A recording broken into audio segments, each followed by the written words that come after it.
List that went up last year, at least.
All right, let me call the February 21st River Trail School District 26 Board of Education meeting to order at 7 p.m.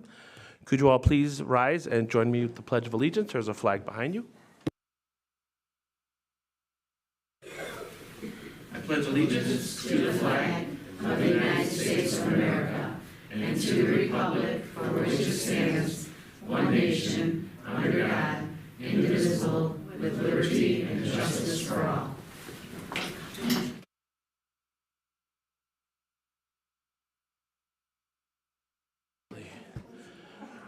And Mrs. Johnson, could you please take the roll? Camardo. Oh, he's not here. He's absent. That's why I'm calling it twice. There we go. Fiorito. Here. Friedland. Here. Grimpy. Here. I am here. And Pfisterer. Here. And Ronstadt. Here.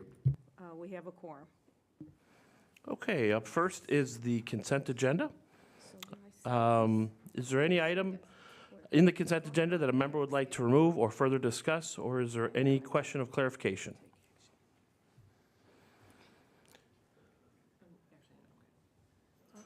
Hearing none, I'd like to entertain a motion in a second to approve the consent agenda in its entirety as presented, which includes the following.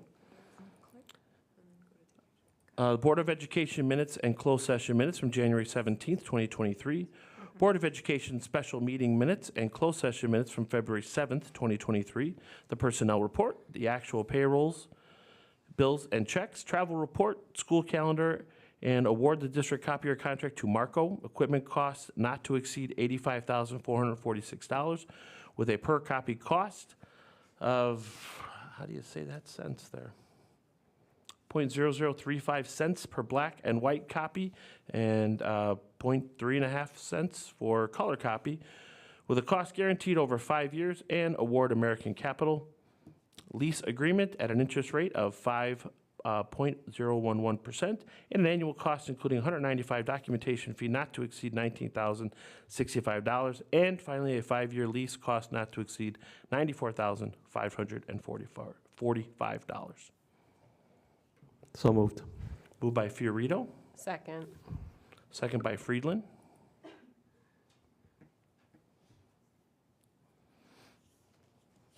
Roll call. Please? Yes. Okay. Grimpy, Yes.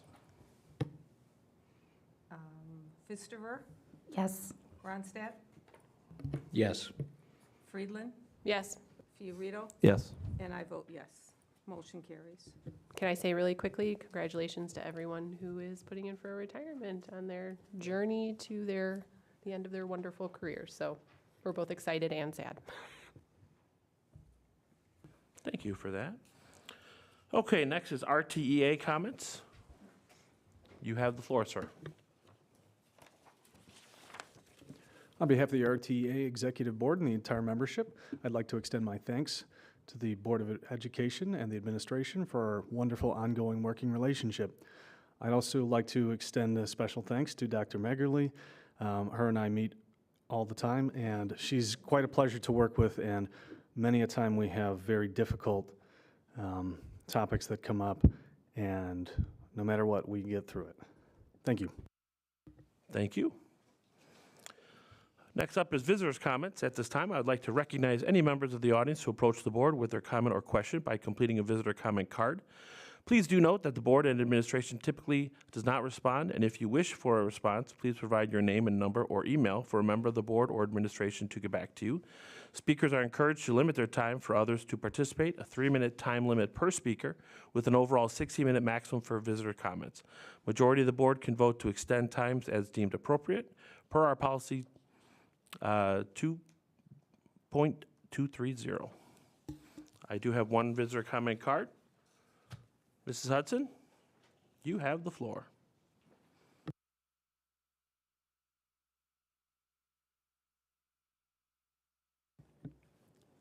Hi, I'm Natalie Hudson, a teacher at Prairie Trails, and I'm here to speak on the staffing shortages at our building. Since opening last year, 5 ESPs, including our nurse, quit mid-year. 75% of our lunch recess positions have been vacant since August. We're currently half-staffed with special education pre-K assistants. Assistants often get pulled to sub when there's a sub shortage, which only amplifies these problems. Despite this, Prairie Trails continues to operate every day. We Band-Aid, we make it work, and that's what we have to do because there's really no other choice. I'd like the board to know that this is not sustainable, and something must be done about recruiting new staff and retaining those busting their little chipmunk tails to provide a safe learning environment for students every day. We can't depend on one volunteer, thank you, Frank, or our principal for adequate recess coverage, and we can't keep burning people out. Whether it be reopening the contract to raise ESP pay, including the current staff, offering sign-on bonuses, retention bonuses, or changing up recruiting strategies, something must be done. While it won't solve the problem, gratitude needs to be expressed. So thank you to Janine and Frank for the hundreds of volunteer hours on our playground. Thank you to our principal, Amy Vaitsman, for trying to solve the staffing shortage puzzle nearly every day. And thank you to all of the Prairie Trail staff who continue to show up and make it work for our students. Thanks for listening. Thank you for your time. Anybody else? Hearing none, we're going to move over to board communications. Would anyone like to add anything? I agree totally with what our visitor just expressed. Being there every day during lunch hour, we are extremely shorthanded at Prairie Trails, and it is a Band-Aid. There are times where it is extremely difficult to see a stressed out staff that is in desperate need of additional support. And when I say additional support, I mean people that can actually do the job. I mean, for me, it's 2 hours, but it's tough. It's not an easy job. I don't care what anybody says. She knows. Lady sitting in the right front row. So if it does come down to opening up the contract, to doing something to help recruit TAs, whatever, we need to do it. And you could say, well, we don't have the money. Yeah, we do have the money, because we haven't filled those positions. I was just at a meeting, let's see, 3 hours ago, in which District 214 had a special meeting called on proper notice because they have 40-something positions that need to be filled. 40-something. And they're desperate for people too, qualified people. So, you know, Prairie Trails is a great place and we have great staff there, but we're not going to have great staff there anymore if we don't do something as a board. Thank you. Would anyone else like to add anything for open agenda for board members? On a lighter note, but still I'm like, still with good intentions. Whatchamacallit, so we had the fun fair at Euclid, which I thought was very successful. It was great to see smiling, happy faces back in a place that we haven't had in 3 years. Holy crap, yeah, 3 years. And so it was really, really good to see everybody. So thank you for coming out and supporting us. And I also just want to remind everybody that while some of our students, or some of our own kids, go to certain schools or did go to certain schools, just to keep in tune with try to keep up on all of the PTC information, because there are lots of really great events. Like I know there's something at Indian Grove tomorrow for Literacy Night, and I was just kind of going through Jody's letter, and it was good to see how much stuff is happening in our district, because sometimes I think we lose sight, you know, in our day-to-day, in the day-to-day difficulties of seeing a lot of the connections that people are making. So thank you. Thank you. Anyone else? Yeah, go ahead.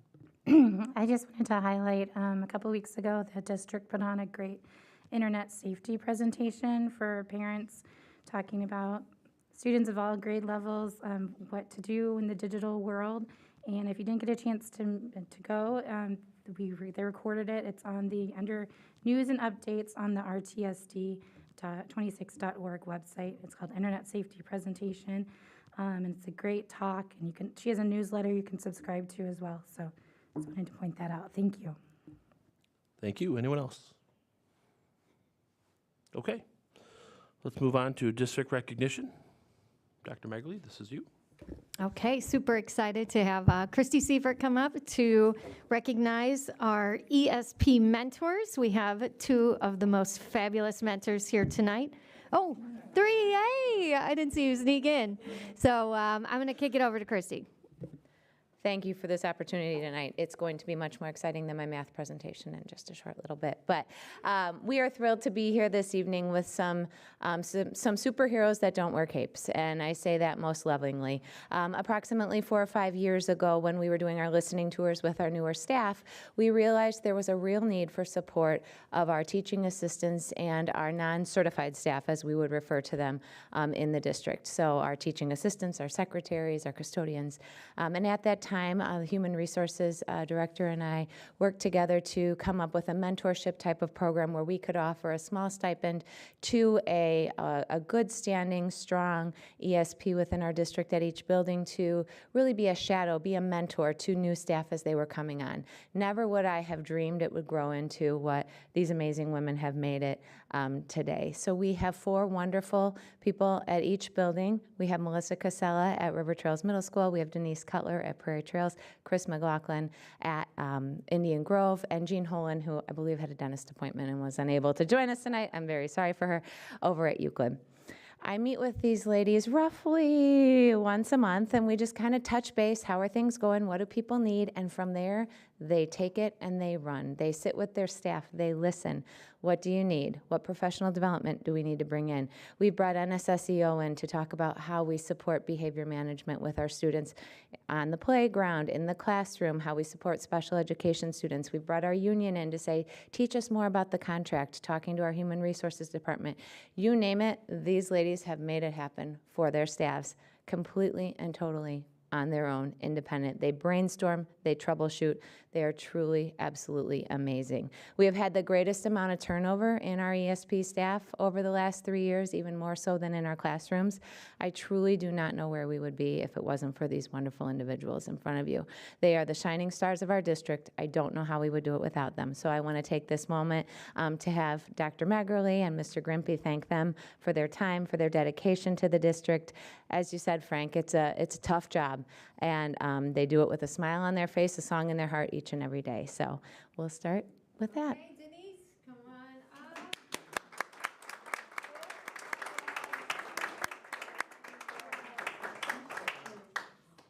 Thank you.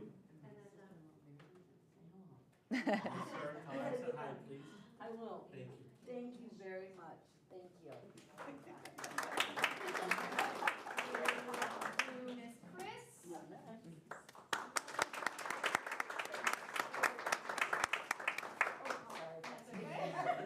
Thank you very much. Thank you.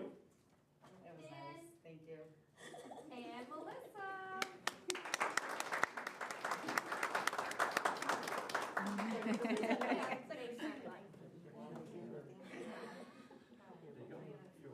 Your pin. Oh, thank you for everything. Dr. Magalay, did you want to pause for a little bit? Okay, I'll let.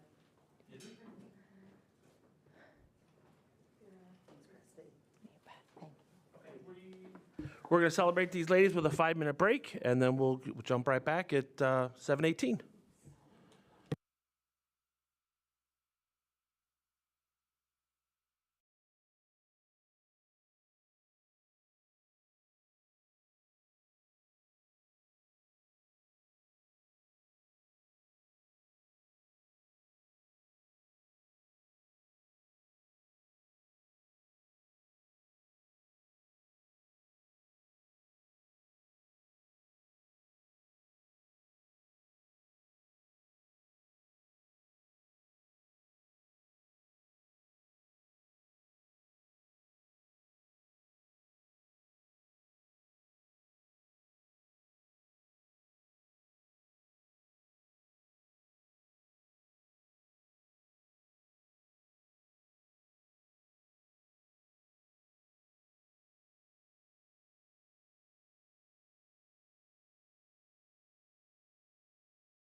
We are back. All right, next up is new business. Education Services. Christy, that is you. All right, as promised, I wanted to come to you this evening with some information on our elementary math pilot. So in your board packets over the weekend, you had the opportunity to review the process that we've gone through over the course of roughly the last 18 months in terms of preparing for an elementary math adoption, kindergarten through 5th grade. I'm going to speak most specifically about the process for 1st grade through 5th grade, and then I'm going to take some time to elaborate on some of the nuances for the kindergarten pilot as I kind of wrap up toward the end of this evening. So our process really began last fall when we pulled together our math audit committee. And this committee was representative of all grade levels, special areas within the elementary school. The purpose of this was to initially begin with some professional development around best practice math instruction. We partnered with a consultant named Cheryl Beasley, who owns B Consulting Group. Cheryl's a former middle school teacher who also worked for the Illinois State Board of Education and has also written assessment pieces for IAR and for statewide assessments. Cheryl came to us as a recommendation from our North Cook ROE as one of the 2 candidates that I interviewed as we kind of began this process. She started with us over a course of multiple sessions, doing a deep dive into the Common Core math standards. While Common Core was adopted officially in 2010, our materials from 2014 were merely kind of revamped and stamped with Common Core aligned. However, the instructional framework behind that hadn't really been shifted to really account for the shifts in the Common Core. So we started with really going back to what does it mean to teach these standards as they are written by the designers. And what that really focuses on is deepening conceptual understanding, continuing to focus on procedural fluency, and how do we apply that learning to everything that we do. The most fundamental shift is moving from that procedural fluency, knowing the algorithm, knowing how to perform the algorithm to get the right answer, to knowing how to think through the problem to say, oh, I think this is the algorithm that I need to apply to this, and then applying it to a real-world situation. So that's what we found to be the true shifts in the standards as we kind of went through our professional development.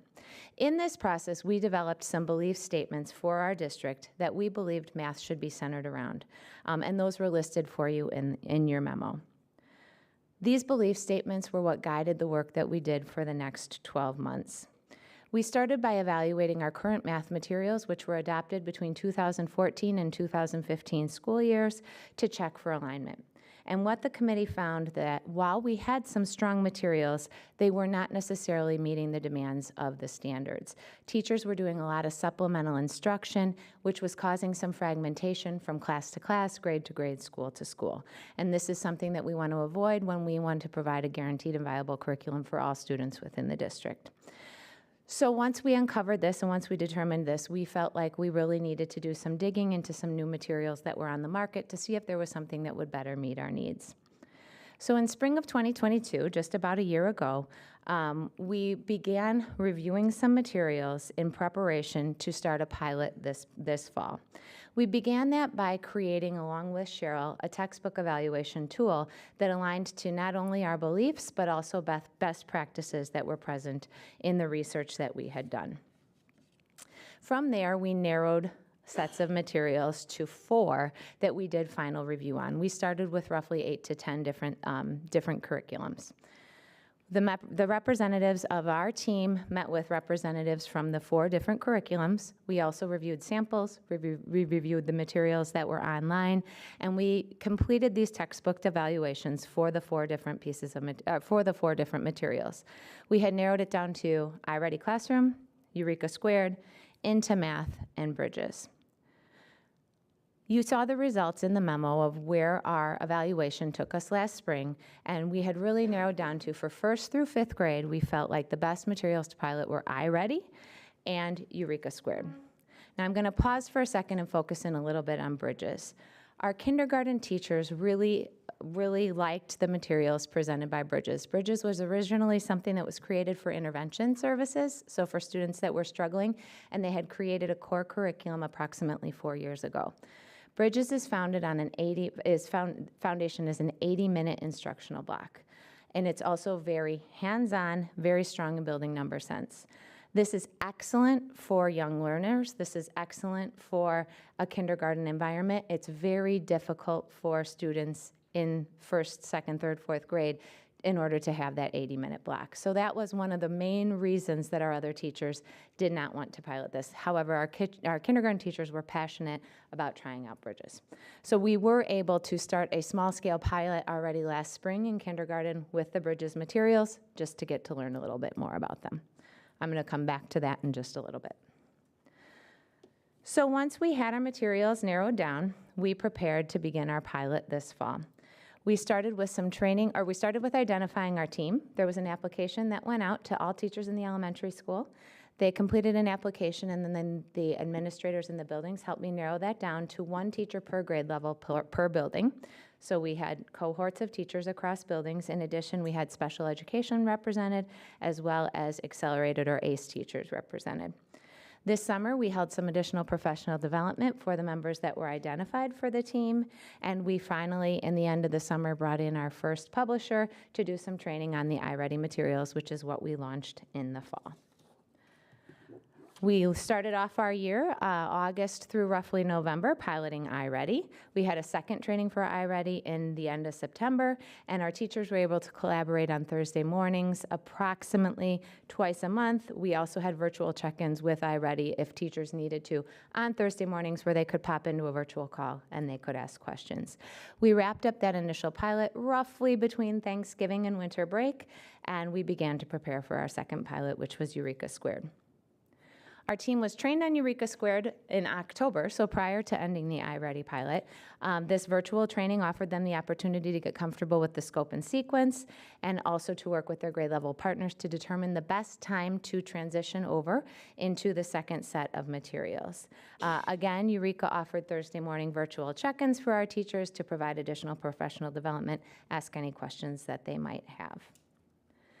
So now we're at the point where we're ready to evaluate these materials and make a final decision. So we've got several tiers that kind of build into that overall evaluation. The first is going back to that textbook evaluation form that we used originally to choose our materials for each of our sets of pilots. So our teachers have already completed those evaluations for both iReady and Eureka.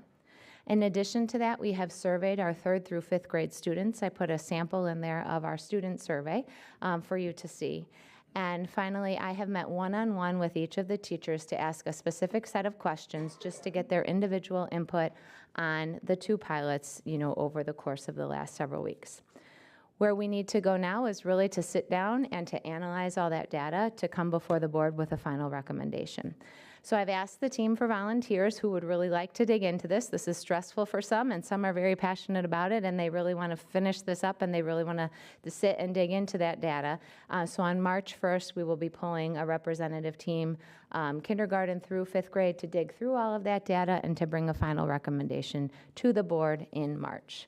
However, at that time, I would like to bring a recommendation not only for information, but also for action, so that we can optimize our professional learning day on April 10th to begin our learning to be able to launch into our new adoption next fall.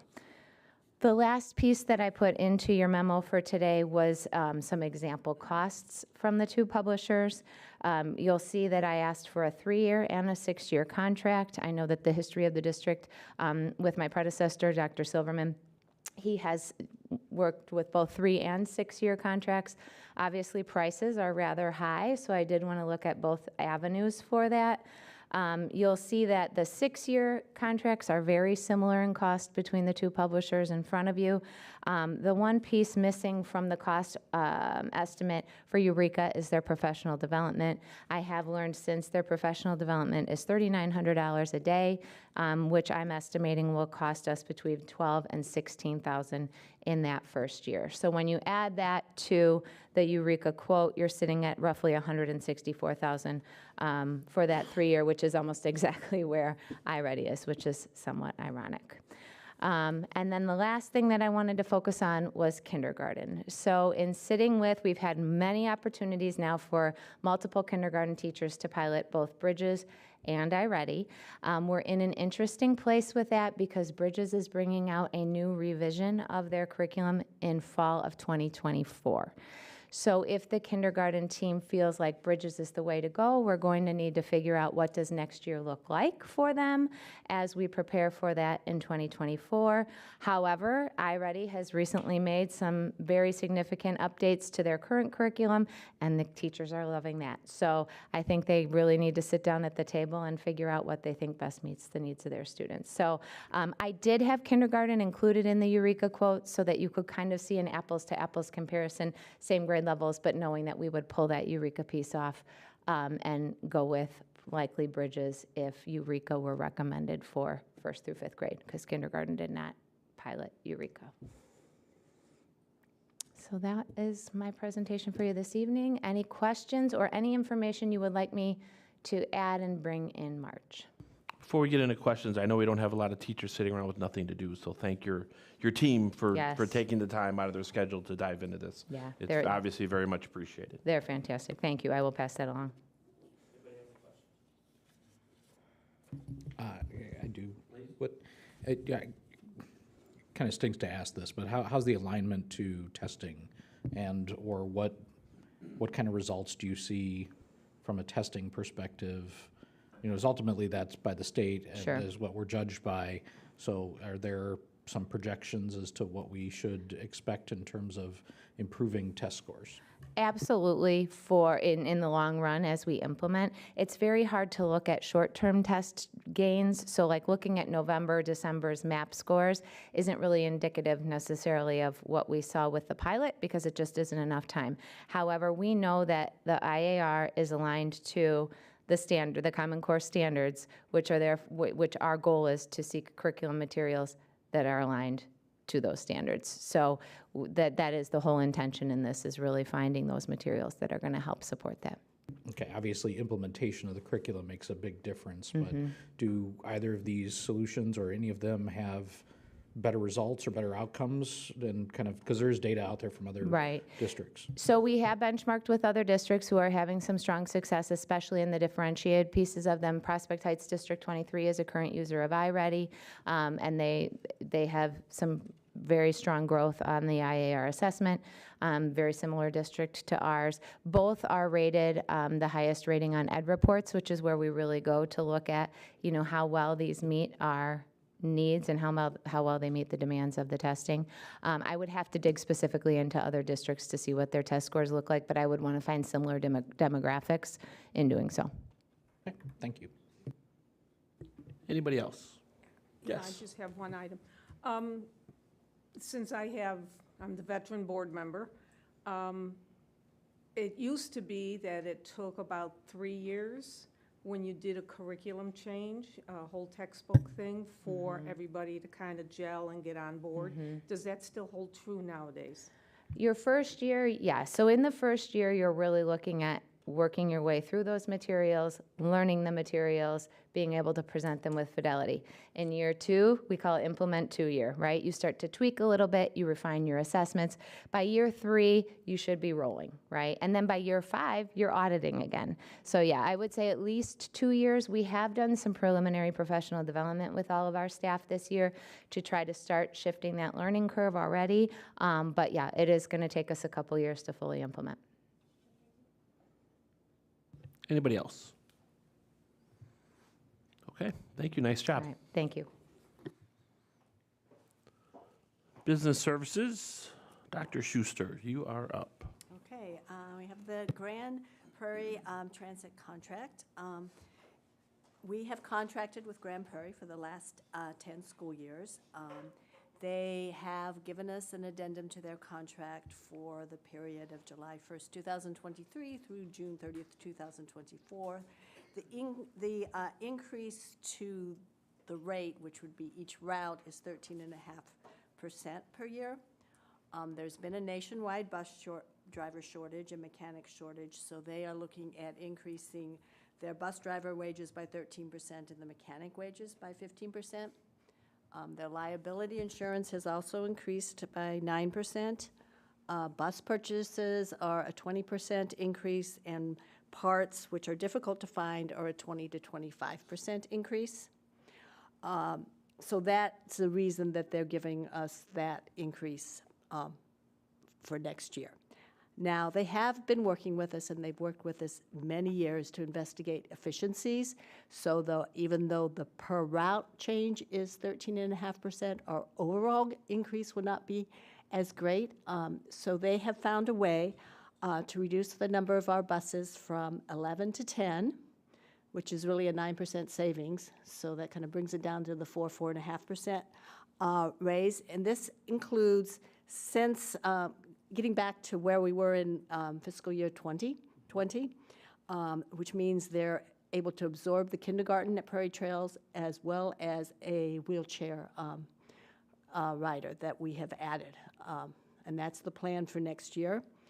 In addition, we do have the electric bus, which they are giving us, we'll save about $14,000 per year for that. So if you add all of those together, it's really only around a 2% increase.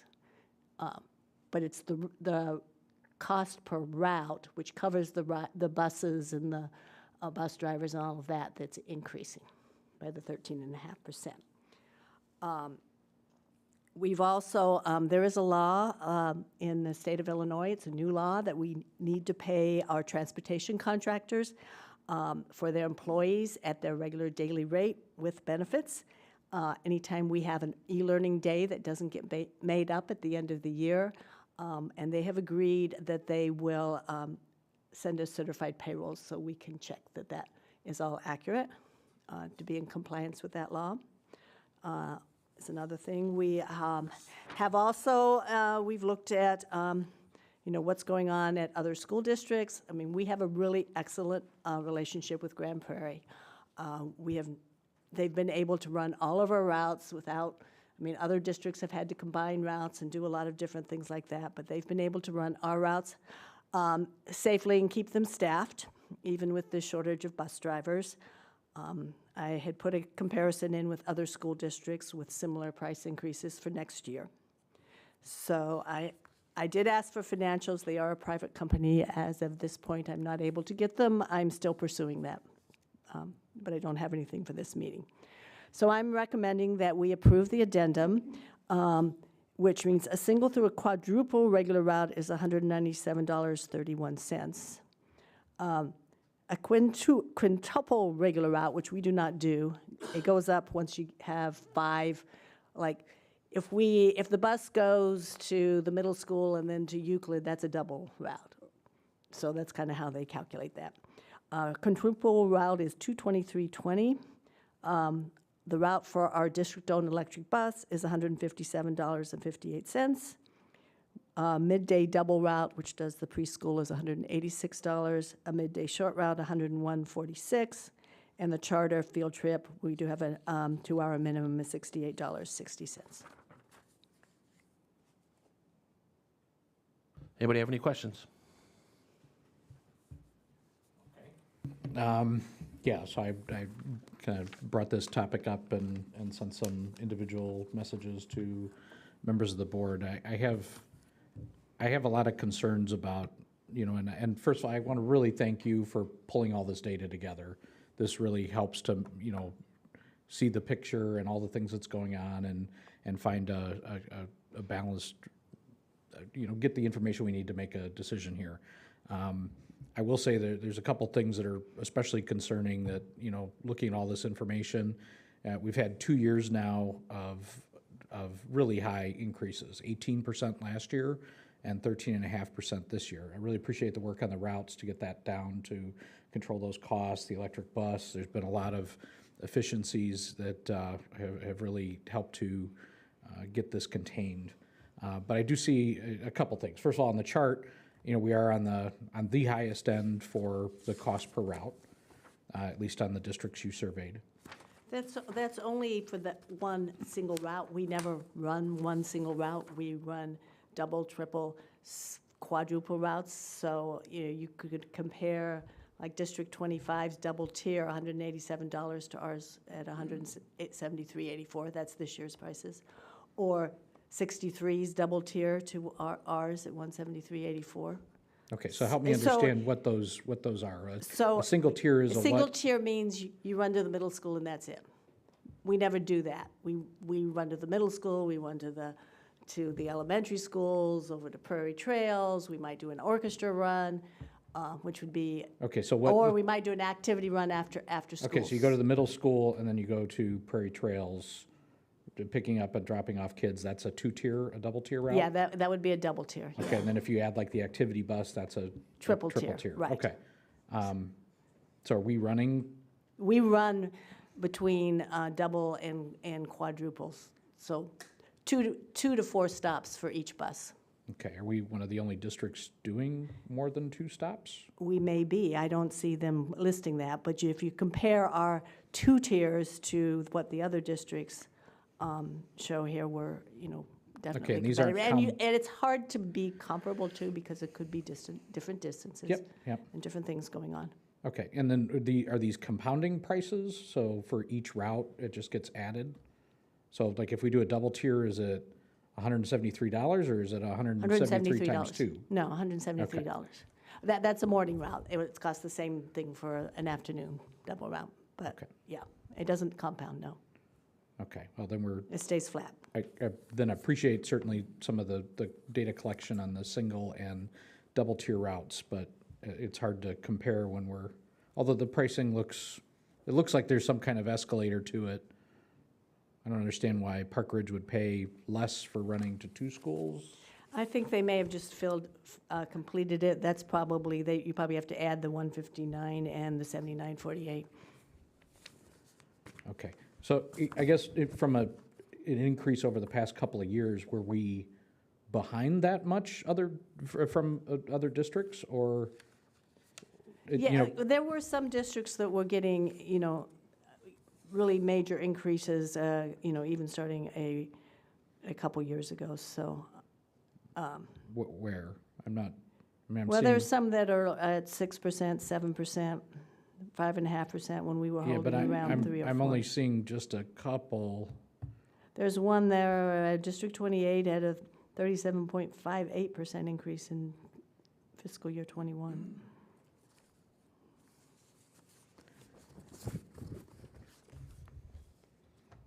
I mean, the only other choice is to go out to bid and see what we get. Well, I think there's 2 concerns here that I've got. Is first of all, there's 2 years in a row of pretty significant double-digit increases. That's number one. And the second one is I guess this is, how are we paying for this? I know this year you've got it down to a 2% roughly Right, increase, yes. which is awesome. But, last year did we? That's for next year. I mean, Okay, but hang on. But last year we did the 18%. Did you get some efficiencies? Because that's the rate, right? there But if there were some efficiencies. there were some yes, efficiencies. yes. So what was the roughly actual added cost to transportation last year? Sorry to throw that question at you. Yeah, I'm sorry. I will have to get back to You you have to get on that. back to me. Okay. So I guess what I want to make sure is that our fees and our revenue increasing to a point, or where's that revenue coming from? Where are we paying for this? There is some state reimbursement. The fees cover a little bit of it, and our property taxes. Okay, so I know there's a separate transportation fund. And there's a separate transportation fund, yes. Okay, are we depleting that fund at this point, where we're? Not at this point, no. Okay, were we overfunded then, or? Well, based on the expenditures, we adjust the property tax by fund to where it's needed. You adjust the property tax by fund? So meaning the revenue When we that's coming levy, in when from? we levy by fund, Okay, levy by fund, okay. yes. So we forecast where we're going to be and levy by fund, as well as look at what the state and federal reimbursements will be. Okay. Are you comfortable with the level of, we have a good, long-standing relationship with them. They have, to your point, provided great service. I've been warned by the other board members that, having transportation problems is definitely not any kind of fun. I totally get that. I'm still a little concerned about this. So I guess I have a couple questions. Do you have all of the negotiating power that you need to? I feel like they're just presenting these rates, justifying them. And No, well, I negotiated them before I brought them to the board. Okay. They were at 16.5 when I first started. And then I asked them to look at ways to make things more efficient Yep. and to bring the cost. I mean, I knew they were starting to look at that, but, I mean, Okay. yes, that's what I do. I negotiated that, with our electric bus, that Yep. it would be a cheaper rate. Okay, and this is a one-year renewal on the This contract? is just a one-year renewal, yes. Okay, would it help looking at multi-year agreements to We maybe can't. flatten out that? No? According to Illinois code, Yeah, we can that's only right. do 1 year. That's right. Okay. Well, I'm all for supporting these employees and whatnot, but I do think that we need to at least talk about, or my suggestion would be that we move forward with this year, but that next year we look at doing a bid process and making sure that we're staying competitive here, and maybe that'll help put some pressure on them as well. The bid process has not worked particularly well for districts over the last couple years because of the bus driver shortage and actually getting anybody to bid on it, but we could give it a try. Can I interrupt for a second? Please. So I'm noticing, the thing, the first student, they just go after the big districts? Is that their, because I'm looking at all the districts that first student has are all very sizable districts. They're not anything there. 62, 57's bigger than us. 59's huge, 21's huge, 28's big. So they all have, they just seem to be playing for the bigger markets. Grand Prairie has only got 2 on this list, and that's us and 214. And Don and I know what happens in 214, so we won't. I believe, Cook, we won't Illinois discuss that again. Cook, Illinois in 25 is also the same company. Cook, Illinois owns Grand Prairie, and I think Oh, they they do. own Rich Lee as well. So So there's a couple more on here. So 25 has increases of 12% and 10.5%. Yeah, Okay. they're looking at something similar Yeah. to what we are. Okay. It's similar, but even Yeah. those percentages we're still on the higher end of that. Well, it might be worth our while to take a look to see what fees these other districts, like specifically 25, because that's pretty much, even though they're a bigger district, maybe we look to see what fees they are charging. Now, granted, they are much more affluent school district than we are, but why is 23 not on this list? Because they didn't respond. I Okay. believe they have first student. What we called that? Yeah, and in terms of fees, I mean, we have a kind of a consensus philosophy to keep those lower for Yeah, our lower income students, but again, I was just concerned with what's the transportation fund look like, because we can't, the money's gotta come from somewhere. Well, here's what I'll say, is that years ago, and several of us were on the board, we took a strong position to not raise the rates of the bus fees because we felt it was in the best interest of the district for safety purposes to encourage more people to take the bus Yeah. rather than driving and tying up specifically Euclid and Indian Grove, but River Trails Middle School is crazy in the morning, is it not? Yes. So that was something that some of us voted. Maybe next year when you guys have to decide on the bus fees, you guys might want to look at that as, Well, we did, But unfortunately, the public didn't respond the way we wish.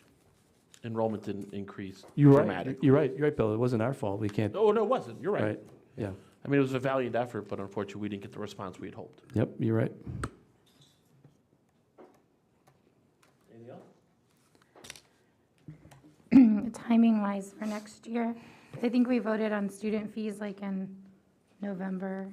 Is there a way to better align or know the increase? Yeah. We need to do the fees early because of kindergarten registration, which is in February. It is hard to get the bus companies to commit before about this time of year, January or so. So it's a little difficult to do that. I mean, I can give it a try, but I have tried to get it earlier. I mean, and if we're going to go out to bid, then that's a long process, so. When do you have to start that, if you go out to bid? Oh, I don't know. Probably early. I would start, maybe November, December. So you won't know the fee? Yeah. Yeah, we used to do fees in January, but then it got too tight with our online registration system.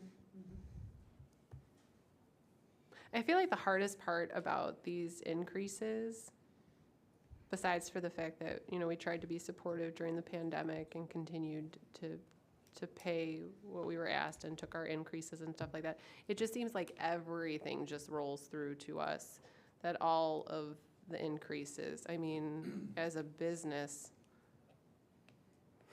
I would hope that they would have some money to have some cushions on their end to also support the changes that are out in the general. Well, yeah, well, they had to, I mean, they had a lot going on during COVID because there weren't any buses running, and even though, and they furloughed bus drivers and then discovered it was a really difficult time getting them back. Right, I mean, no, I it's been a understand very that, and- difficult industry to be in over the last few years. No, and I understand that, and I understand the challenges. I mean, but we were doing our best to also pay them when Yes, we weren't most of the using the right. buses at all. Most of the districts around here were doing it, and I Right. guess they have a strong lobby because they actually got it approved in the legislation that we have to pay them now. Right. You know, the problem comes, if I can jump in, is the reward we got for helping them in their time of need is double-digit increases. And that's the frustration that I have. Yes. I mean, I concur with Robert that the only way that I would approve this double-digit increase is if we go out for bid next year, completely out for bid, and start this process over, whether it's with Grand Prairie or any of the other companies listed. And I would treat that as a request for proposal rather than a price bid. Oh, no, we have to exclusively. do it according to school code and law. It has to be a price bid, though we can put in factors. It doesn't have to be just price. We can put in quality factors in terms of service. Okay, but it and does have to be a bid. electric, but it is an official bid.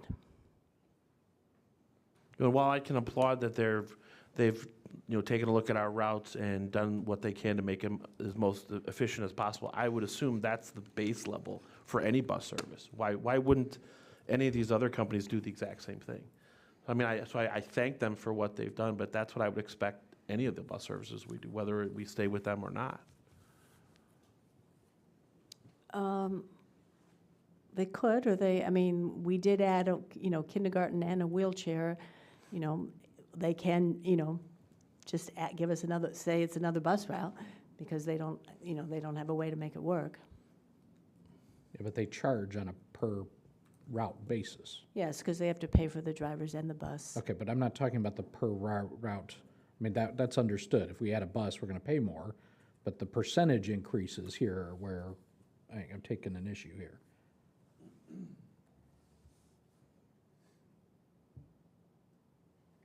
So I just think the hard part is, and I know I'm playing on both sides of the line here, but it's like, it's the same thing with taxi services, like when you have to have, at the high school level, when you have to have taxis for students, like, they're charging a fortune because it's the only game in town. So unfortunately, unless someone out there wants to start a bus service and provide even more competitive rates,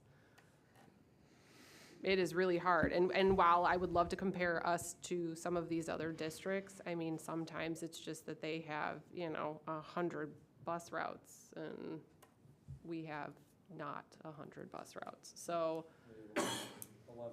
right. Going to and 10. So, no, I'm just saying, but like, we're so small in comparison, and I'm not saying that we should be penalized for that. I just think that sometimes it's difficult to figure out a good price for providing the services that we need. And again, price isn't the only factor here, No. but it's just, It's frustrating. and you said it really well, Ginny, too. We took care of them during the pandemic, and I'm seeing those percentage increases coming through, and do we need brand new buses on the cycle that they're doing? Can they get a couple more years out of them? Are there, just things like that just they do have to do some things. I feel like on their end to control some costs where they can. They Well, can't- some of those things are in our contract too. We did at one point extend the number of years that we could have the bus out there, but I mean, we're concerned for the safety of our children. Okay, but what does an extra year or two on a bus? Are they that Maintenance much- and breakdown. What safety, though? You said safety, not Well, reliability. if a bus breaks down, your children are stuck somewhere, we can't get them to school, we have to get them on another bus in the middle of a busy street, possibly. Okay, how often does that happen? Happened this year. Okay. Yeah.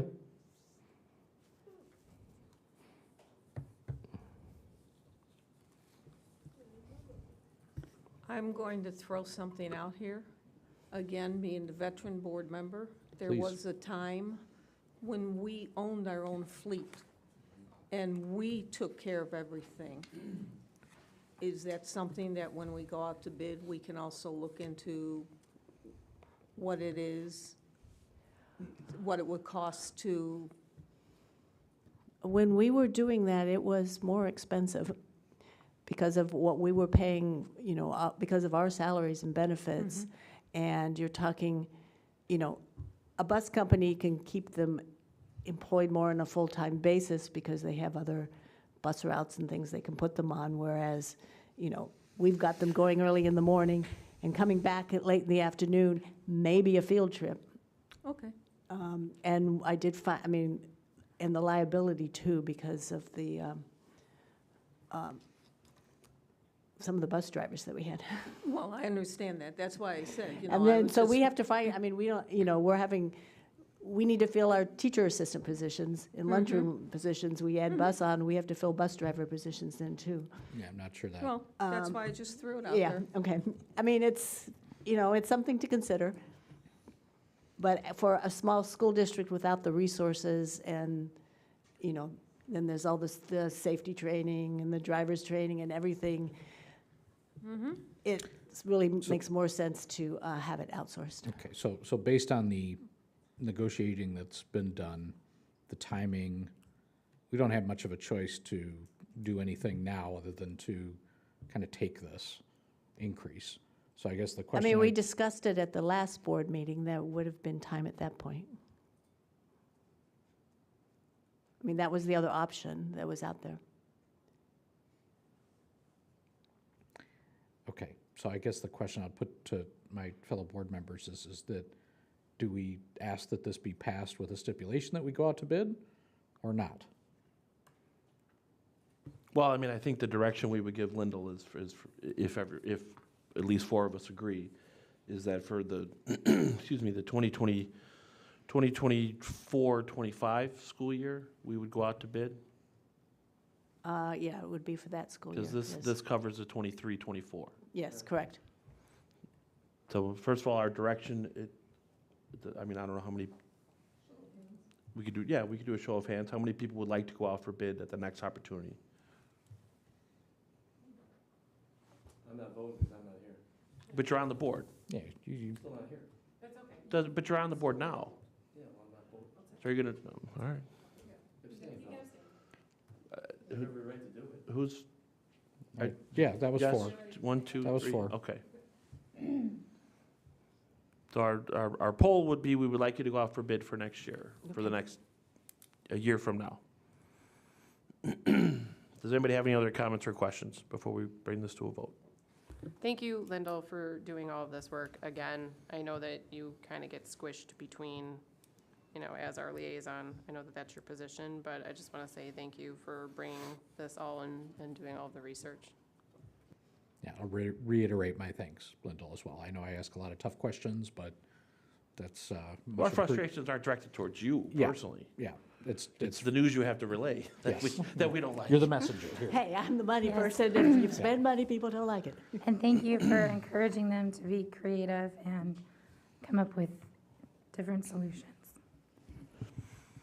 Okay, I'd like to entertain a motion and a second to approve the contract with Grand Prairie Transportation with a 13.5% increase for all price categories for the 2023-2024 school year. So moved. Second. Moved by Friedland, second by Fiorito. Please. Okay. Pfisterer, That's okay, you can just. Yes. Okay, Grimpy, Yes. Friedland, Yes. Fiorito, Yes. Ronstadt? Yes. And I vote yes. Motion carries. Okay, next up is the soccer pitch, IGA. Okay, so we have talked about this at several board meetings, but the Village of Mount Prospect has awarded a federal grant to pay for a mini soccer pitch at Euclid School. We have now gotten together and come up with this intergovernmental agreement that you had in your board packet. I wanted to point out a number of things that are in this agreement. We will own the mini soccer pitch, and we need to make sure it's available for the community to use outside of school hours. It's the estimated cost at this point is $183,792. The grant from the village is $149,061. We do have private funds that have been raised. To date, there's $35,000. Danny Martinez is here. He's the one that's been responsible for raising those funds and for really promoting this soccer pitch. And we've talked about that particular money. Once we have the bids for the soccer pitch and we're ready to commit the money, he will transfer this into some kind of account that's got the district's name on it. So we will have that money, we'll know we have that and we can pay for it. Part of this is we do, the village has required that we keep the soccer field for 10 years. We will be doing a public bid, though there's only a certain number of companies that can actually do this particular type of soccer pitch, so we probably won't get a lot of responses. The district itself will be responsible for maintaining the field. Dan Whistler feels comfortable with doing that. He's maintained, it's a turf field, he's maintained those kinds of things before. We checked with insurance, with our CLIC cooperative, and it covers property damage and liability, just like it does for our playgrounds, which are also open to the community. They're not expecting much of an increase for this, maybe $60, $100 at the most. They are recommending that we have some kind of signs that we should get our legal counsel to approve, but something like unsupervised area, use play at your own risk. So we're recommending that the board approve this intergovernmental agreement. And once that's done, the next step will be to bid the project. There are a lot of federal requirements that we'll have to make sure that we have in the bid specifications.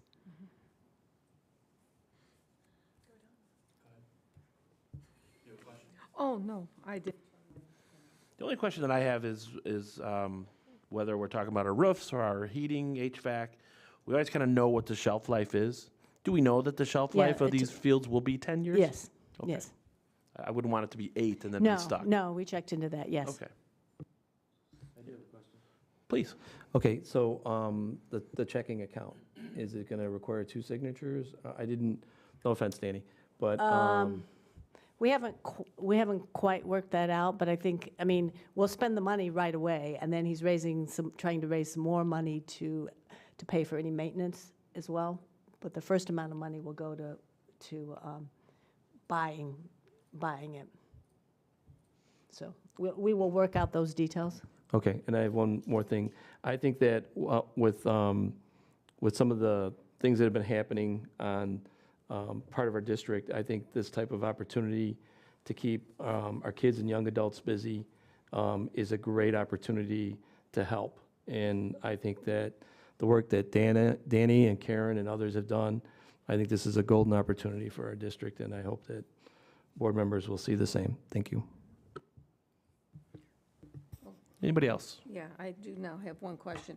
So the village, the grant, you get that grant money in one fell swoop? Or Yes. do you have to file reports? We do have to file reports, but they're we talked to the village, they're fairly simple reports. They'll give us a template. It's like any other federal grant, like the Department of Justice Security grant that we've Right. done. Well, Other federal grants, it's similar to that. Okay, I'm familiar with a community development Yeah, block okay. grant, the form, how they Okay. work and all this. And I wasn't sure if they're going to give you the money up front or at the end Because the grant only goes till June 24th, 2023. So the money, we will get the money. We'll and I'm get the, curious as to right, when. we'll get the money when we pay for the, as we're paying for the different items for the soccer pitch. I mean, we may Okay. have to file the report and then they'll send us the check, but, once we've paid Okay. for it, we'll get the money right away. We actually extended the date because we weren't sure about the supply chains. They had a date of September 30th, 2023. We extended it to June 2024, just to make sure that we were able to get the equipment, because we still have to go out to bid. We have to get it's pieces that come, we have to get it installed, we have to prepare the ground. There's a lot that has Right. to happen, which will probably happen in the summertime. So we asked them to extend that, but once we've paid for it, then we'll Right. get the money back. So we're basically going to be paying for it and then being reimbursed? Yes. Okay. I just want to thank the administration and everybody else for all the hard work and pulling this together, the volunteer time, the passion for the sport, just what an awesome thing for our community. I know we've asked a lot of questions, again, of you, Lyndall, and we've gotten insurance and costs and maintenance all addressed, so thank you. I just also want to say thank you. I think it's awesome. Very excited about it. One question, will construction be prohibited at all during the summer at the same time the roof is happening? Will they conflict at all? They shouldn't, because the roof's on top of the school, and this will be Well, I out don't know. towards the playground, so I don't see any issues. Okay, I will entertain a motion and a second to approve the intergovernmental agreement for the soccer pitch at Euclid School. Moved by Grimpy, Second. second by Friedland. I threw my voice there. Don't we want to put a dollar amount in there? I don't know, hold I on. would put in the grant, that we'd get the grant, the community development block grant from the village in the amount of 149,000. Well, but if anything changes, wouldn't that make, No, the block grant has to, it will The block always- grant right, will stay the not same, change. yes. It will always be 149. It's you're saying for any amount correct. that falls within that bracket of the right. 180, whatever? Yeah, and that amount is in the intergovernmental agreement, too. Yeah, the 180, the Yes, 180, it's yeah, in the the 183, right, no, Yeah, I, both amounts are in the, Right, I in the know. agreement. so you want to list both of those prices? Yes, I want the community development block grant to be called out in the amount of 149. 61. 61. Okay, and then The donation of 35,000. donation of 35,000. Okay, let me amend the motion here. I'll entertain a motion and a second Thank to you. approve the intergovernmental agreement for the soccer pitch at Euclid Field to be funded by a federal grant that the village has for $149,061, plus the money that has been raised to date at $35,000. Moved by Grimpy, A second. by Friedland. Okay. Thank you. You're welcome. Please call roll. Fiorito, Yes. Grimpy, Yes. Ronstadt? Yes. I vote yes. Pfisterer Yes. and Friedland. Yes. Motion carries. Hey, Danny, any rumor that the World Cup games in 2026 are going to be played at the Euclid Field? That's what I'm On our hearing. mini soccer pitch? Okay, thank you.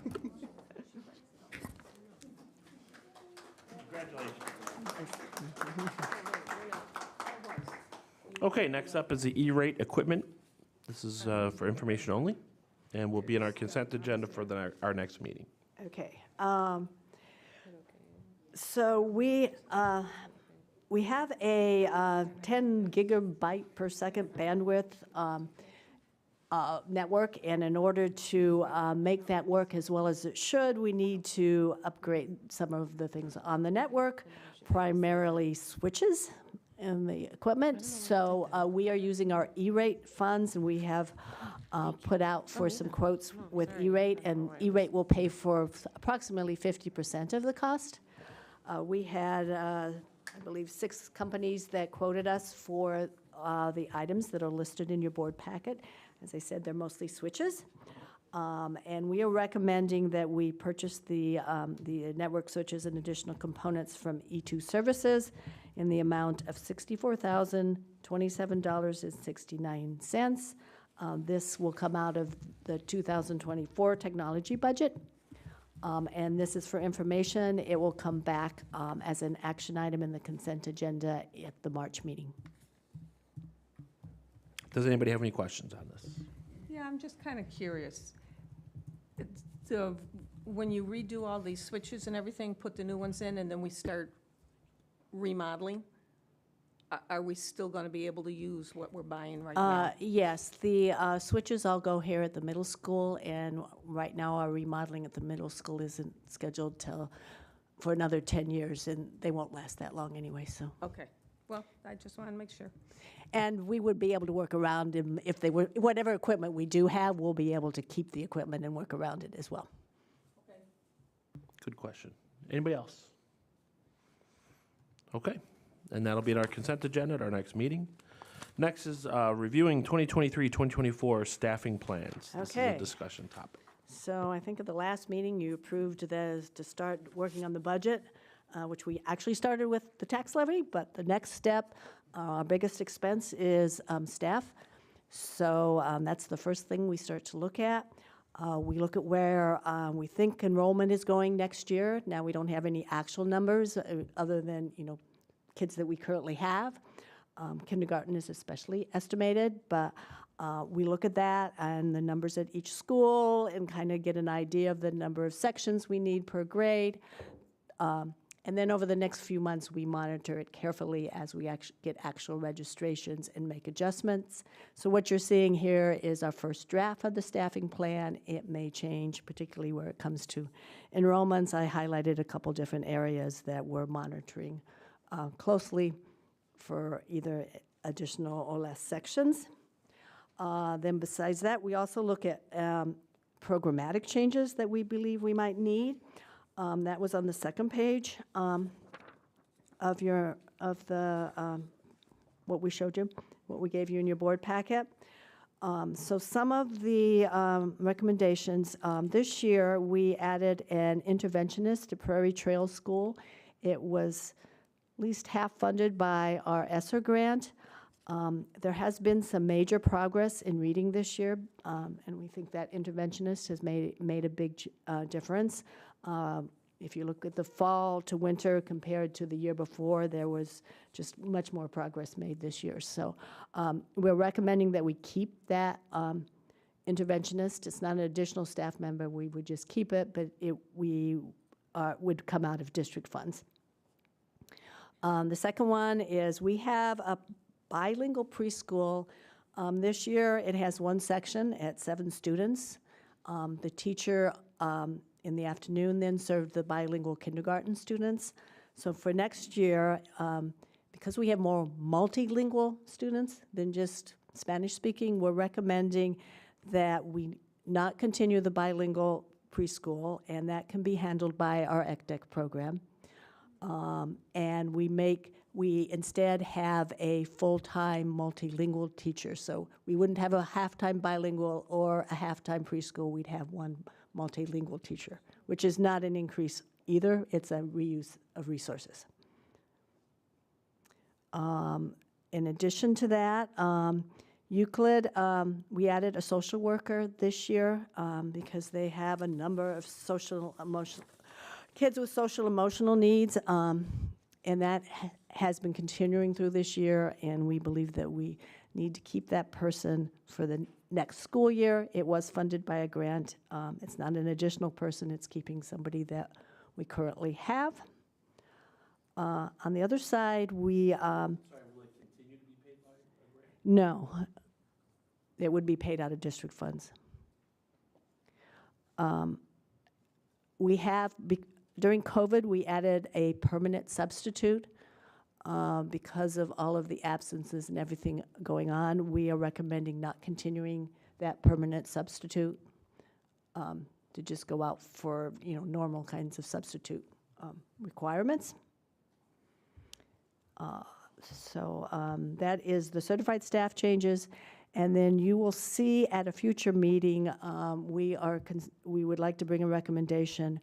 It's one administrative position, but it would handle, part of it would be an assistant principal at Prairie Trails. The other part would be district special programs coordinator, which would include multilingual, ESY, transitions, a number of different special programs.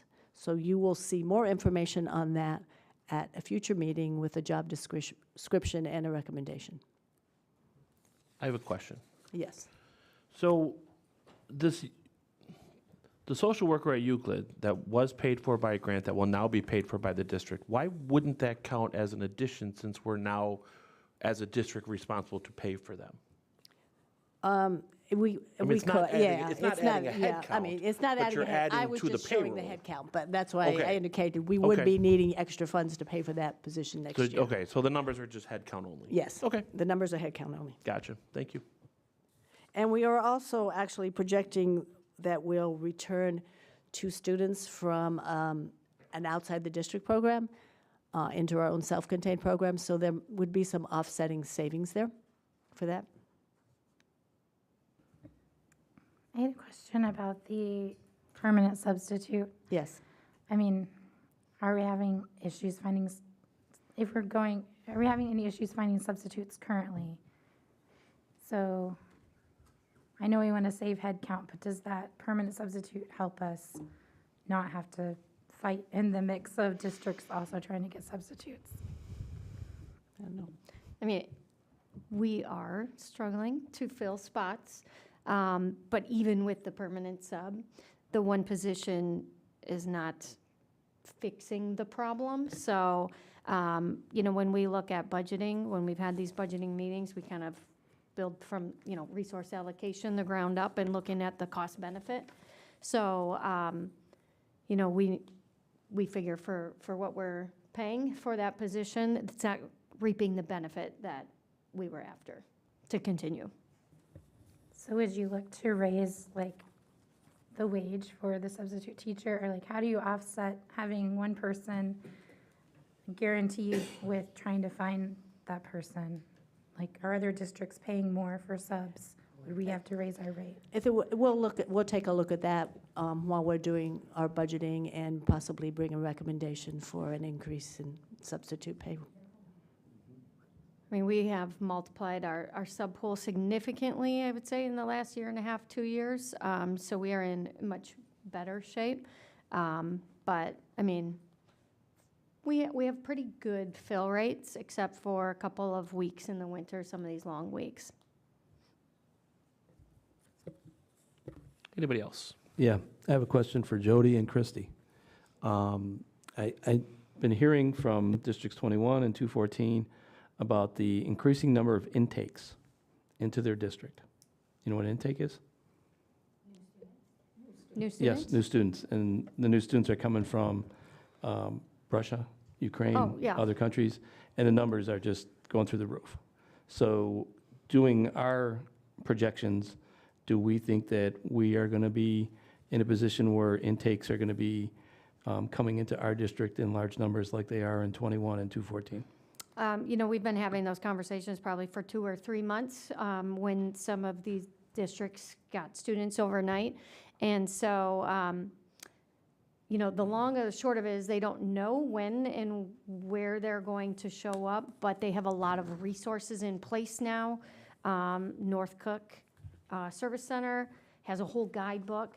So I think we are better prepared to intake, but they're looking for more permanent solutions in housing. So I don't know if that's going to continue to be the trend for this area, but we have been talking about it for several months. Because I think 214 has had a 300% increase in the past 2 years in intakes, from 66 to 243. And they targeted the specific groups. Yep. Okay, thank you. And I have a question. In regards to the gentleman who does our preschool demographics, new birth, Yes. and what's coming up, is he still, do we still retain him?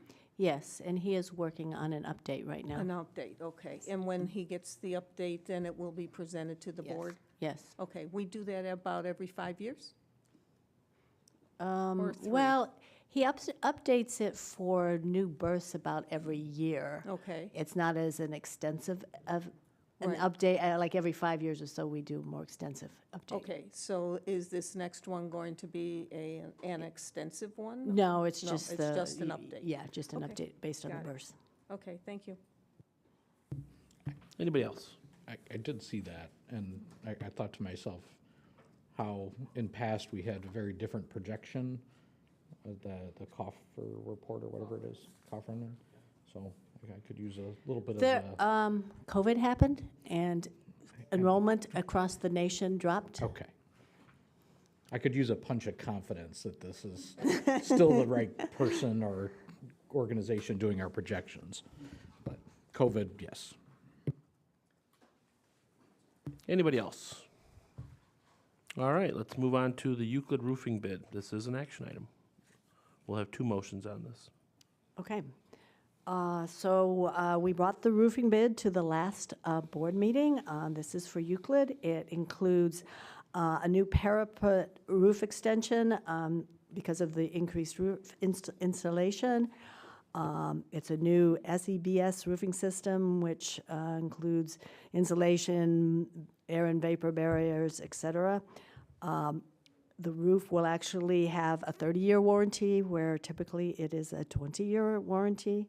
So we went out to bid, and the recommendation is that the board accept the $890,000 base bid from RB Construction and reject the alternate bid, and accept the $2,900,000 base bid from Crowther and reject the alternate bid. We also had a proposal from Nicholas Construction, and so we're recommending that we have Nicholas Construction as the construction manager at a total cost of $260,481 plus estimated reimbursables. They're currently estimated at $50,000.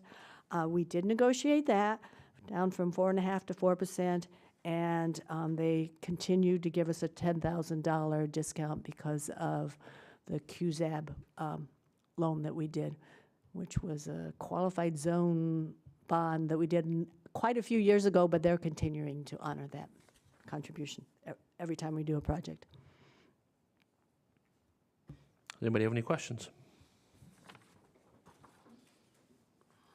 Was that the total number of bids? So we had the 3, or sorry, 3. Those were all the bids that we opened, Yes, correct? Okay. correct. I just wanted to There were double check. 4 general trades bids and 5 roofing bids. Okay. Anybody else? Okay, can I entertain a motion and a second to accept the $890,000 base bid from RB Construction and reject the alternate bid, and accept the $2.9 million base bid from Crowther and reject the alternate bid? So moved. Second. Moved by Friedland, second by Ronstadt. Any comments or questions? Okay, if you can call roll. Okay, Pfisterer, Yes. I vote yes. Grimpy, Yes. Friedland, Yes. Ronstadt? Yes. And Fiorito. Yes, Motion carries. you voted twice, Robert. Did I? His mic wasn't on, too. Oh, I'm sorry. Oh, okay. So I need to go to the second motion. Let me know when you're ready. Second motion is up and ready. Okay. I'd like to entertain a motion and a second to hire Nicholas Construction as a construction manager at a cost not to exceed $260,481 with estimated reimbursables at $50,000. Moved by Grimpy, Second. second by Pfisterer.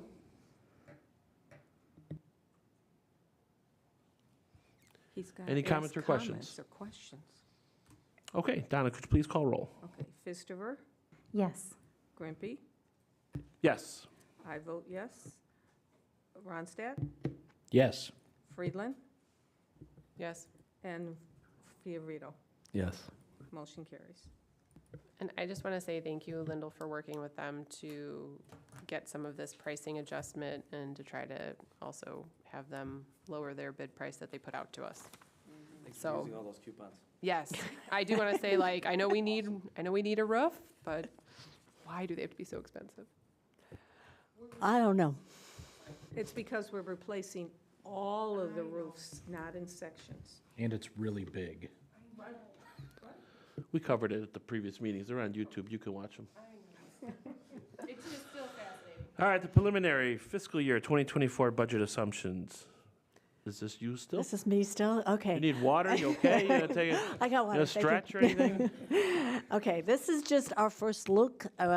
It's really based on, a little bit from the staffing plan, our projections that we've had all along. We will get into all of the details. We're starting that process now. It takes us a few months to go through that whole process, so this is just a first look and to let you know what some of those assumptions are that we will be putting into the budget. So in terms of revenues, as I said, it's really based on our long-term projection, but our taxes will be capped at 5% for 2 years, even though CPI was higher than 5% at 7 and 6.5%. One of the things that we have been able to do is to recapture some of the property tax refunds. The 2021 levy, it was about $800,000. This coming year, it's down to about $335,000. We have planned to use that to pay back principal and interest for bonds that we want to issue to fund our capital infrastructure projects. We'll also be using some fund balances for that, too. We're anticipating state and federal grants to be flat. That's the revenue side. On the expenditure side, we talked about enrollment. Our kindergarten class this year was very small. Last year it was 147. This year it was 124 students. We're estimating it at around 140 students now, but we will find more out on Thursday. As I said, the Coffin is revising our enrollment projection.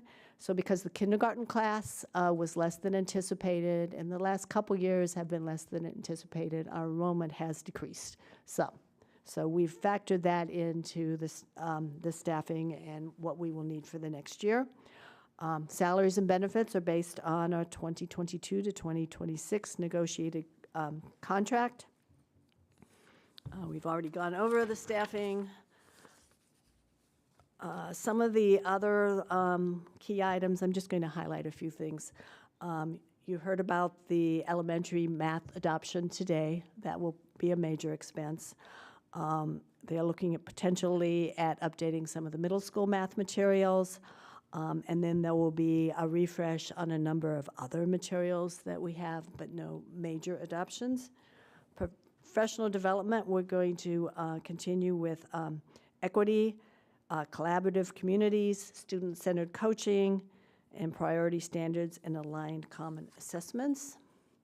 We will continue with the assessments, the NWE MAP, Ames Web Plus, COGAT, and a wider screener that we've been doing all along. We'll continue those assessments.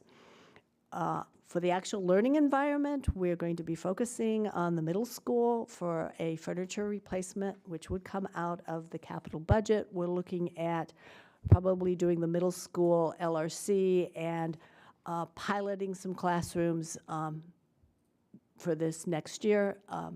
It takes quite a while to get the actual furniture in, so we'll probably pilot, and we probably won't see the majority of the furniture until the following year.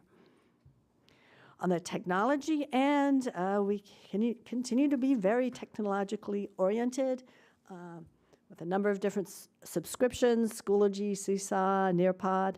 Our kindergarten through 8th graders take their Chromebooks home. As you approved the Chromebook refresh for 1st and 5th grade at the last meeting, so those are on order, and actually, I guess they've shipped already. Illinois Century Network gives us a network internet at no cost, but we do have an additional line for redundancy. You just heard about the new switches at the middle school. We're also looking at a new internal fiber lines at the middle school, which would be funded by E-rate, or 50% funded by E-rate. We continue to need to strengthen cybersecurity. So that's pretty much what's going on technology related. Operations and maintenance, you will see some extra mechanical projects at this school so we can maintain it for the next 10 years. We'll be looking at that closely. And then capital projects is the big area. You just approved the roofing bid, which will start up in June at Euclid. And then we'll be doing the designs for the summer 2024 infrastructure projects at Euclid and the summer 2025 infrastructure projects at Indian Grove. We'll probably be pre-purchasing some of those items so that we make sure that we have them on hand when the project actually starts. And the capital project budget will include anything we spend up through June 30th of 2024. We did obtain a Department of Justice grant for district-wide security improvements, which is new software and especially new cameras for all of our schools, new and improved cameras. They're actually going in the middle school, should be going in over spring break. And I think they've done some of them already. And at Prairie Trails, the ones for Euclid and Indian Grove will happen when we do the infrastructure projects at those schools. That's it. On the budget assumptions, and then I have a little bit more on the 5-year forecast. If you want me to go straight into it, or do you have questions first? Anyone Okay. have a question for what she's talked about so far? Okay. Okay, keep going. You're on fire. So the 5-year projections are based on the 2021 taxes, which we finally got. It's really based on the 2023 budget, plus the enrollment and staffing that you've just seen here. The negotiated contract, and any other assumptions we might want to put in. As we talked about, the consumer price index was higher than 5%, but we're capped at 5% for increases that would be 2 years in a row. And then we're estimating they'll go back down to 2%, which is about what they've averaged over the last 10 years. This projection shows all of the capital projects and the funding that we have to transfer from fund balances and to pay for the bonds, the principal and interest from the bonds. But we are looking at a fairly positive forecast at this point. We look like we should be able to keep 50% fund balances through 2028. But there will be more refinement of this as we look at how this year ends and what next year's budget looks like. And we actually start to issue the bonds and see what those costs will be. So this, again, is a draft, a first draft. Any questions? Okay. Are you still up? I think I still have one more item. One more. You taking next month off, or you're just getting them all in this month? Is that No, it? I got to do transportation bid. No, that's next year. Okay, so we've been involved with Tim Farquhar is a superintendent in Williamsfield Schools, and he's organized quite a few school districts and electric companies to apply for a Department of Energy Smart Grid grant, which I'm learning all about. But his particular concept is a solar bus-to-grid public school microgrid project. And so a microgrid components include solar arrays, battery storage, bidirectional vehicle-to-grid bus chargers, electric school buses, mechanical switchgear. And because we have we will have eventually an electric bus. We do have the vehicle-to-grid charger. It is up by the warehouse. If you ever want to go stop by and take a look at it, it's there. And we also have solar panels at Prairie Trails. It kind of made sense to be part of this group. So they put in the application, and the good news is they accepted their first concept paper. And they are applying for a $20 million grant, which would give each school district in it somewhere around $2 million. And with that, we could potentially be able to pay for solar panels or some of the switchgear we need at Euclid School or some extra battery storage. So I'm recommending that we continue to be part of the application process. It really doesn't obligate us at this point in time to spending any money on these projects, but it gives us the chance to get some money possibly. So before we actually make any specific commitments, we would review it again with the board, and every purchase we would, of course, review with the board. So this is just approving being part of this application project. Any questions? All right, I will entertain a motion and a second to authorize the district to proceed with applying for the Department of Energy microgrid grant. So moved. Moved by Fiorito, Second. second by Friedland. Any comments or questions? I just thank you for constantly using your resources to find out about these grants. I mean, I know I'm not in the grant writing department at my school district, but I just think it's amazing for how much you get accomplished without having like a permanent grant writer. Thank you.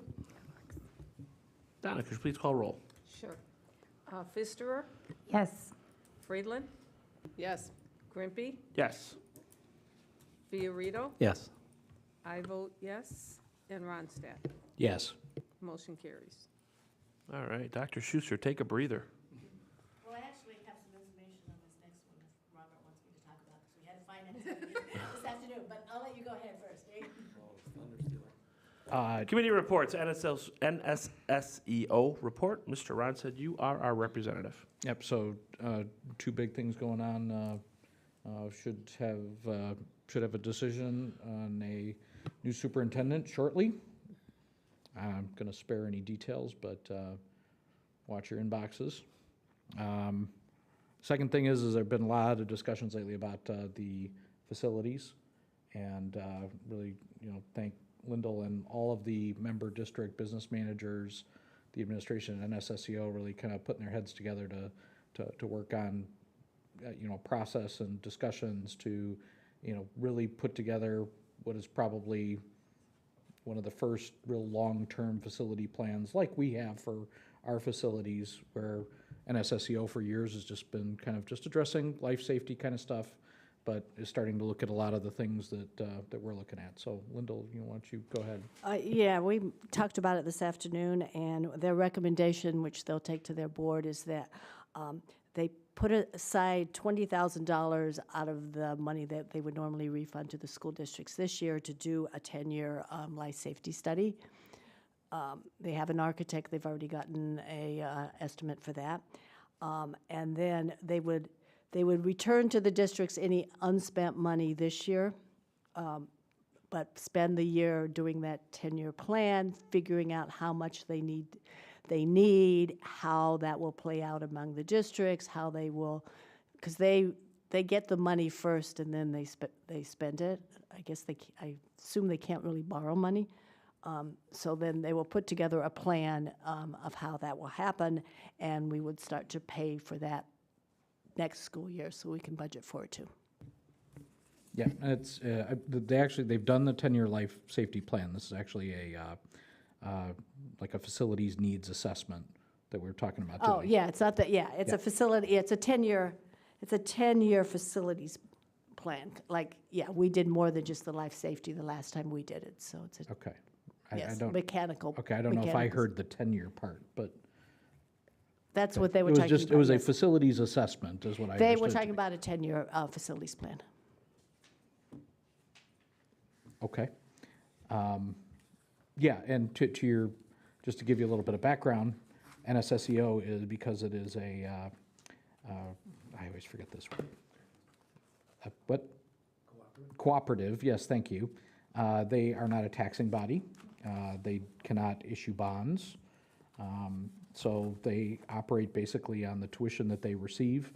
And from a funding perspective, by operating efficiently and all of the things like that we do as well, they do have a certain amount of funds that they are able to save each year. That there's some funding there that we can look at. That's what we talked about. But again, based on the board's guidance and discussions internally, that was best to return that to the districts. But we're also talking about, again, working with the finance folks from each member district to figure out a way to pay for this long-term. So whether it be an assessment, that's kind of a dirty word maybe, but not really if it's all planned out, right?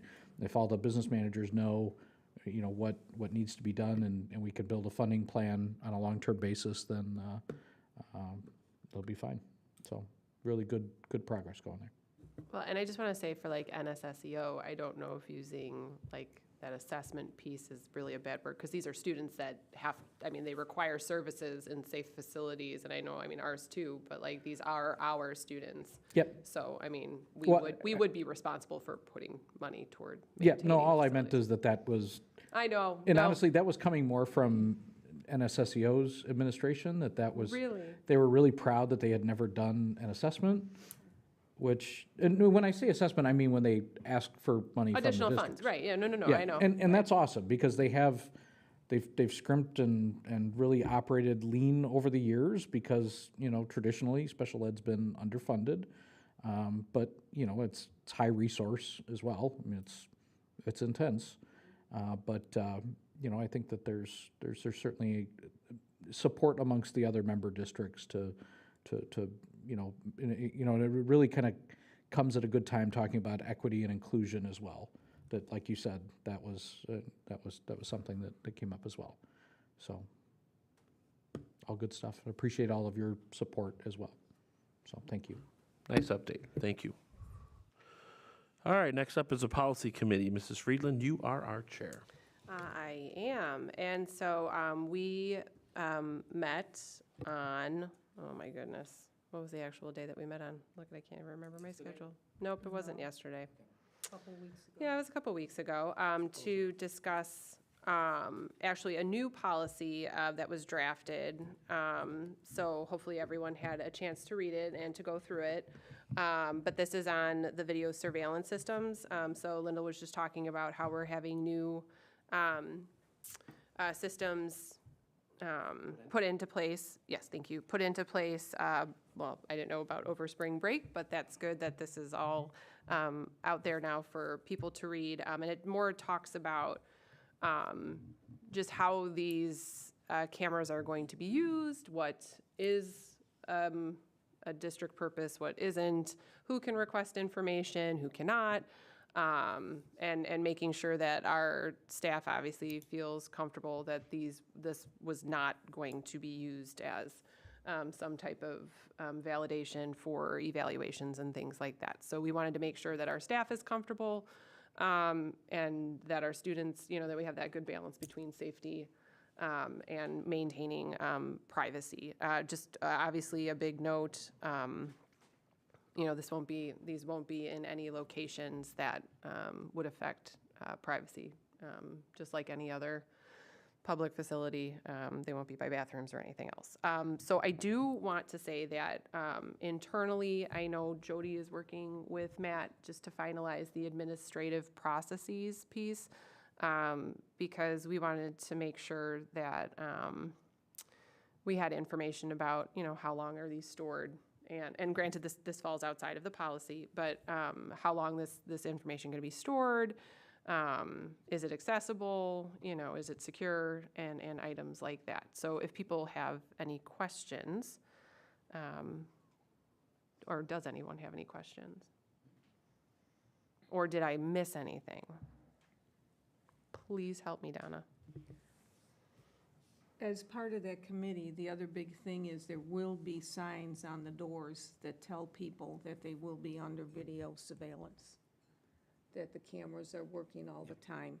So if they come in the door for a basketball game from another school, the whole school and the parents and all that as they're walking in. And yes, we already, I'm glad we're having a procedure manual that accompanies this, because you don't put procedures in the policy manual. Those are on the side. So this will be in the student handbook too, right? Yes, this will be in the student handbook. So tonight is the first reading, and it'll be available for 30 days for public input. And then after that, which basically will be the next board meeting, or the second to the last, the second board meeting in March, There is no first one, it's March 21st.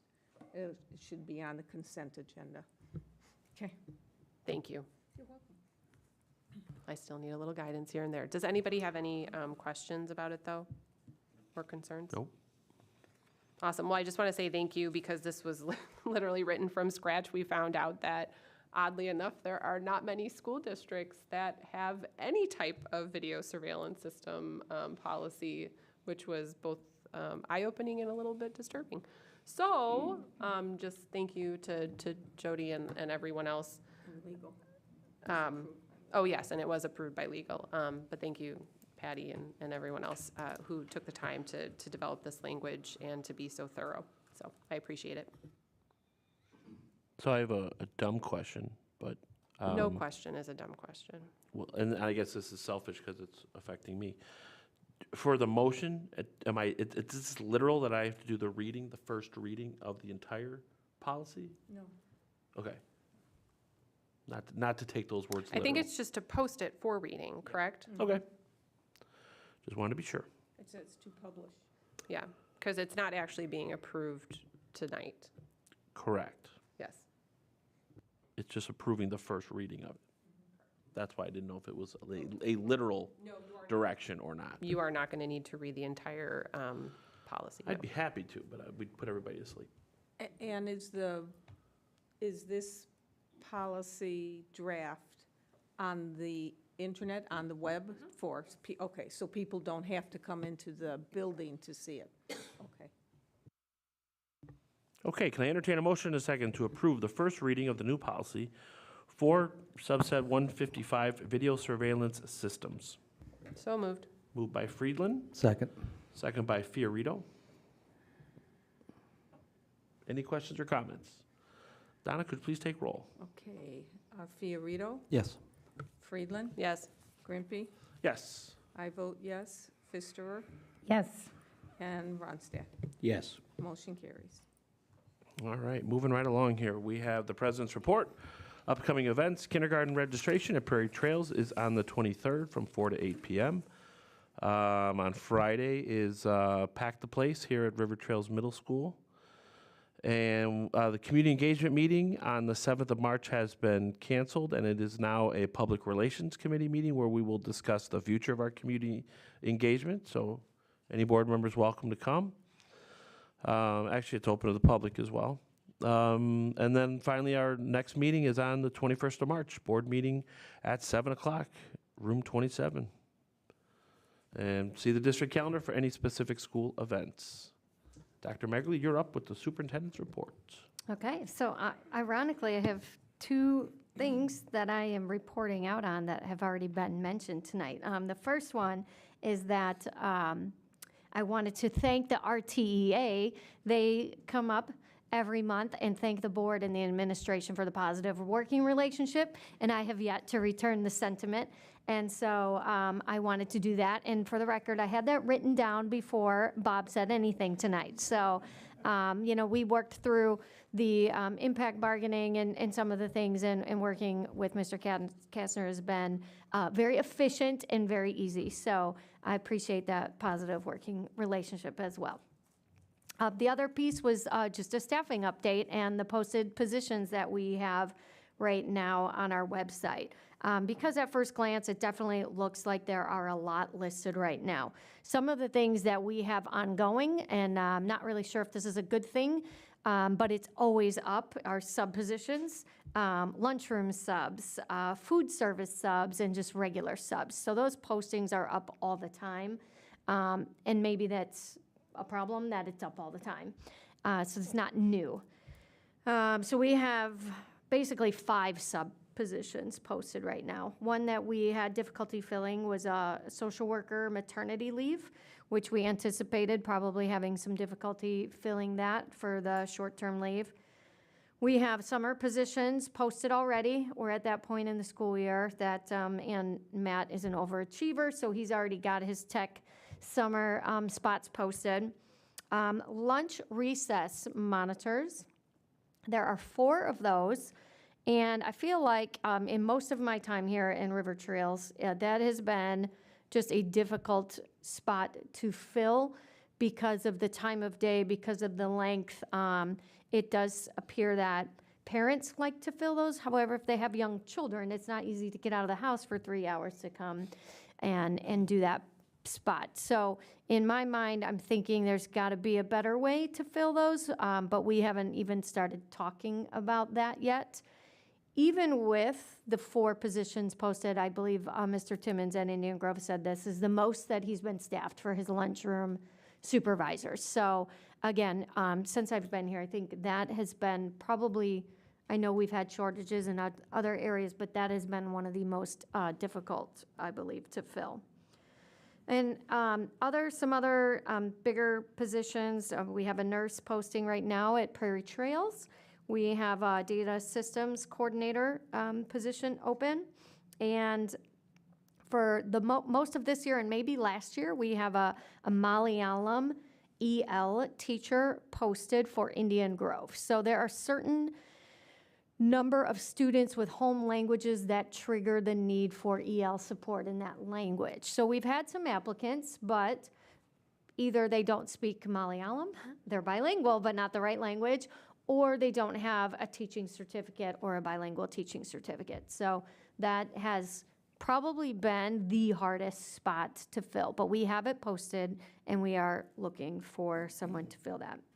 And then the TAs, we were at 4, I believe, and down to 3. We just had a hire last week. And in gathering more information, as Ms. Hudson said, 2 of them, from what we know, left to take positions that provided more money, and 1 left to help support some grandkids at home. So I know that it's a constant struggle, because if you're going to work in an aide position, you really do have choice of where to shop for more money. So perhaps some of those recommendations will be a topic of future conversation. Any questions about any of those pieces? Any questions? Just, you said you're looking for these positions. What, are we doing any active recruiting beyond posting the jobs? We network with our local, like the North Cook agency. We have partnerships with some of the universities when we are looking for student teachers or placing candidates for hours. Unfortunately, the staff that we need are not exactly what's coming through the pipeline. We did some online job fairs last year. Again, the jobs that we were looking to fill, I don't think we interviewed 1 school psychologist. And if you remember last year, we needed 2 or 3. And so there were no school psychologists to interview. So we just keep tapping into some of the programs that we have, the teaching programs in local universities, and it's job fair time again, so we'll be talking about whether or not we want to participate in some of those. Okay, well, like, I'll mirror what Frank said earlier after Ms. Hudson spoke, that, you know, very supportive of, you know, whatever it needs, whatever we need. We need to, you know, open up the contract or look at signing bonuses, or, you know, I mean, we know it's a competitive job environment. Mm-hmm. Obviously, we have to be fiscally responsible, but, you know, we also have to respond to the market. And, you know, that's at least my two cents on that. Thanks. Any other comments? Go ahead, Janine. No, I just have a question about five essentials. Did we make any announcements about that? Can we? Tonight or in general?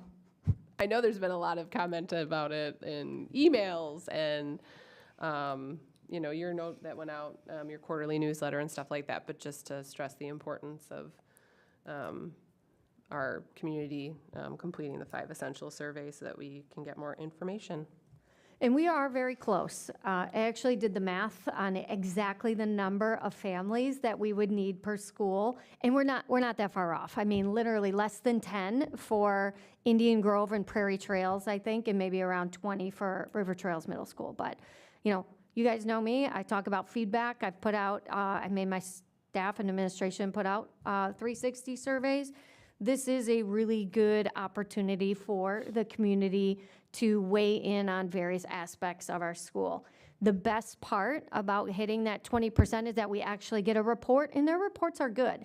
They are detailed, they break it out into segments, and so it is a really valuable tool for our principals to help create change if they can get that report. So that's really like a good pitch. But I think I liked their reports when I was a principal, and I feel like it's valuable feedback from the community. We don't have a lot of opportunities for this, so please fill out the 5 essentials. So you're saying Euclid's okay? We just need to get the other 3 schools? Euclid hit their 20%, but hey, I mean, any more, I mean, 20% is just a sliver of the, parent population. So we're going to keep pushing on that.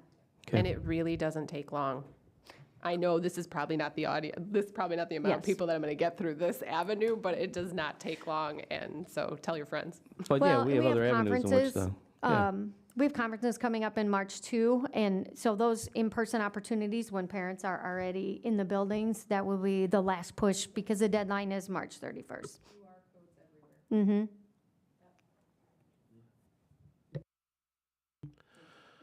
Okay, we had 3 FOIA requests. Thank you, Patty. And future topics, we do have a pending one, the Prairie Trails School update. That is next month? Yes. Okay. Does anybody else have anything for future topics that they'd like to discuss or propose? Just, are we still on track to do the Prairie Trails thing, right? Next month? Next month, okay. Yes, we have that slotted for March. And then one other thing is Christy and Karen Daly have been doing a lot of work with safety in some of our procedures. So I've asked them to get on one of the future agendas. So I don't know if that's something that you all have an interest in, but they've done a lot of really nice, really great work in that area.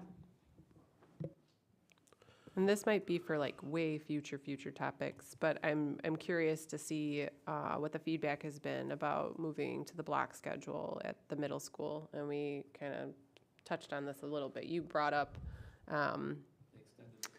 yeah. So just because as we move into the high schools, I think that they're going to keep it in place too. But I'm just curious to see what the feedback is, if anybody else is interested. Yeah, one thing we probably could look at, I'll address it to Christy, but she probably already heard about it.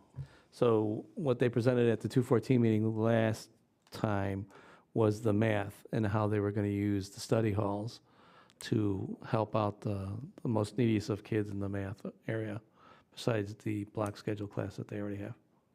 And I know Ms. Krolewski is working with her school improvement team as part of her student engagement goal. They're crafting a survey right now that I believe is going out to parents and students soon regarding the block schedule, just to get some feedback on it. So maybe that's something that we can bring back. Awesome. Yeah, because I just wasn't sure how long it kind of needed to be implemented before we really look at feedback, because I know everybody's just getting acclimated, and it was a big change. So, okay.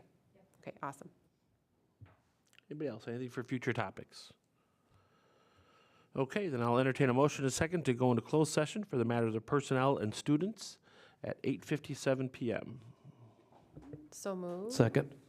Moved by Friedland, second by Fiorito. Ronstadt? Yes. I vote yes. Fiorito? Yes. Fisterer? Yes. Grimpe? Yes. And Friedland? Yes. Let's take a 10-minute break and we'll come back in a closed session.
Griffey. Yes. Okay.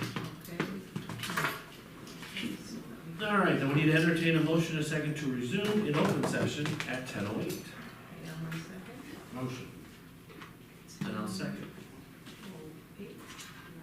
Robert. Okay, and this is a motion to resume. Okay, yes or no? I vote yes. Ronstadt? Yes. Fisher? And now working, yeah, we're off. Sorry, I've got the camera mic on, that's fine. Okay, Fisher? Yes. Griffey? Yes. Friedland? Yes. Fiorito? Yes. Okay, we're in open session. All right. Next thing we got is we're gonna entertain a motion and a second to adjourn the regular Board of Education meeting at 10:09 PM. So moved. Second. Okay, move to adjourn, yes or no? Friedland? Yes. Griffey? Yes. Ronstadt? Yes. I vote yes. Fiorito? Yes. And Fisher? Yes. We are We're adjourned. adjourned at 10:09. Okey-doke. Thanks. Oh, that was a long one. We did?